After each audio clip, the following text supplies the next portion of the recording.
Pawan Kalyan fans ఇంకా పూర్తిగా OG transfer నుండి బయటకు రాకముందే మరో ఐపెక్కించే న్యూస్ తెగ వైరల్ అవుతుంది.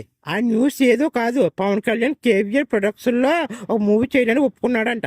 ఈ మూవీని చేయడానికి ఇద్దరు డైరెక్టర్లు లైన్ లో ఉన్నారంట. ఆ డైరెక్టర్స్ ఎవరో కాదు, ఒకరు లోకేష్ కనకరాజ్ అయితే మరొకరు వినోద్ అంట. ఈ మూవీకి మ్యూజిక్ డైరెక్టర్ గా అనిరుద్ధిని ఫిక్స్ చేశారంట. అయితే పవన్ కళ్యాణ్ ఫ్యాన్స్ మాత్రం లోకేష్ కనకరాజే కావాలంటున్నారంట. లోకేష్ కనకరాజ్ ఎలాంటి డైరెక్టర్ మనందరికీ తెలిసే ఉంటుంది. ఖైదీ, విక్రమ్, లియో లాంటి బ్లాక్ బస్టర్ మూవీ తీశాడు. మొన్న వచ్చిన కూలీ మూవీ కూడా మిక్స్ టాక్ వచ్చినా ఆఖరికి హిట్ అయిపోయింది. మూవీ కూడా చూడడానికి బాగానే ఉంది. మనమే ఎల్సీ అని అయి పంచుకొని మూవీని సడదింగా లోకేష్ కనకరాజ్ ముందే చెప్పాడు, ఈ కూలీ మూవీ ఎల్సీ కనెక్ట్ కాదని. మనమే ఎక్స్పెక్టేషన్ పెంచుకొని మూవీని సరదింగాం. కాబట్టి లోకేష్ కనకరాజు, పవన్ కళ్యాణ్, అనిరుద్ ఈ కాంబో మాత్రం ఓకే అయితే మామూలుగా ఉండదు, ఓజీకి మించేలా ఉంటుంది. మనకు తెలుసు లోకేష్ కనకరాజు మూవీలో ఎలివేషన్స్ ఏ రేంజ్ లో ఉంటాయని.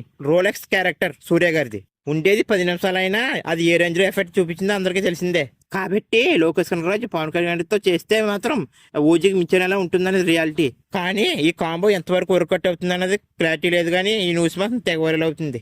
పవన్ కళ్యాణ్ ఫ్యాన్స్ కూడా ఇదే వర్కౌట్ అవ్వాలని కోరుకుంటున్నారు. జెన్యున్ గా చెప్పాలంటే ఈ కాంబో సెట్ అవ్వడానికి చాలా తక్కువ అవకాశాలు ఉన్నాయి. ఎందుకంటే లోకేష్ కనకరాజ్ కూడా తన నెక్స్ట్ ప్రాజెక్ట్ తో బిజీగా ఉన్నాడు. ఇటుపక్క పవన్ కళ్యాణ్ కూడా ఉస్తాన్ భగత్ సింగ్ మూవీస్ తో బిజీగా ఉన్నాడు. దానికి తోడు పవన్ కళ్యాణ్ ఓజీ సీక్వెల్ కూడా చేస్తారని చెప్పారు. అందువలన పవన్ కళ్యాణ్, లోకేష్ కనకరాజ్ కాంబో వర్కౌట్ అవ్వడానికి చాలా తక్కువ ఛాన్సెస్ ఉన్నాయి. కానీ ఒకవేళ వర్కౌట్ అవుతే మాత్రం ఓజీకి మించేలా ఉంటుందబ్బా ఈ కాంబో. ఇంకా వినోద్ గురించి చెప్పాలంటే ఈ డైరెక్టర్ పెద్ద చెప్పుకునే మూవీస్ ఏమీ తీయలేదు. తను తీసిన కాకి, వలిమై మూవీస్ కూడా పెద్ద ఆడలేదు. తను తీసిన మూవీస్ లో బ్లాక్ మాస్టర్ మూవీ ఒకటే బాగుంటుంది. మిగతా మూవీస్ లో చెప్పుకోదగ్గ మూవీ ఒకటి లేదు. కాబట్టి పవన్ కళ్యాణ్ ఈ డైరెక్టర్ మూవీ తీసిన పెద్ద ఎక్స్పెక్టేషన్ ఎవరికి ఉండవు. చూడాలి ఈ ఇద్దరు డైరెక్టర్ లో పవన్ కళ్యాణ్ ఏ డైరెక్టర్ తో మూవీ తీస్తారో అని.